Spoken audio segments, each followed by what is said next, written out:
Keputusan Mahkamah Konstitusi untuk Kemajuan Indonesia. Mahkamah Konstitusi (MK) telah mengumumkan terkait keputusan batasan usia calon presiden, capres dan calon wakil presiden, cawapres dalam pemilihan umum Indonesia. Keputusan bersejarah ini dinilai akan memiliki dampak jangka panjang pada politik dan kepemimpinan di Indonesia. Keputusan MK tersebut menetapkan batas usia bukanlah satu-satunya syarat mutlak, tetapi pemimpin muda yang memiliki prestasi dan pengalaman memimpin juga dapat memenuhi syarat untuk mencalonkan diri dalam pemilihan presiden dan wakil presiden. Persidangan MK dan penantian panjang rakyat sudah berakhir dengan keluarnya putusan MK.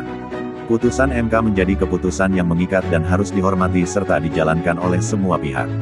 Putusan MK ini adalah kabar baik dan angin segar bagi anak-anak muda yang meyakini kepemimpinan politik adalah jalan kebaikan dan kemaslahatan. Artinya anak-anak muda tidak perlu lagi menunggu usia 40 tahun untuk bisa mewujudkan mimpi, menjadi presiden atau wakil presiden sehingga bisa berkontribusi besar untuk kemajuan bangsa. Paling tidak untuk di Pilpres 2024 ini, dengan putusan MK tersebut, membuka peluang sejumlah 25 kepala daerah se-Indonesia yang masih berusia di bawah 40 tahun. Hasil putusan MK ini, kedepannya akan membuat anak-anak muda usia di bawah 40 tahun makin bersemangat, untuk bisa berkontestasi menjadi kepala-kepala daerah sebagai jalan untuk menunjukkan prestasi mereka, dan bisa melangkah menuju kepemimpinan nasional. Pemilu Pilpres 2024 adalah segmen generasi muda yang tentunya punya potensi dan juga punya hak memperjuangkan aspirasinya. Oleh karenanya diperlukan banyak pemimpin muda sebagai representasi sekaligus saluran aspirasi.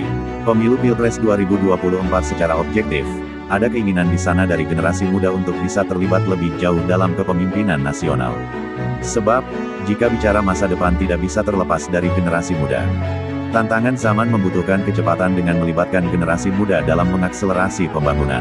Apalagi, Indonesia ke depan punya target agar bisa menjadi negara maju. Generasi muda itu jangan dianggap tidak punya kemampuan, tidak punya kapasitas. Generasi muda memiliki energi yang masih prima, sangat adaptif dengan perkembangan teknologi serta daya kreativitas yang tinggi. Jadi keputusan MK itu sangat progresif.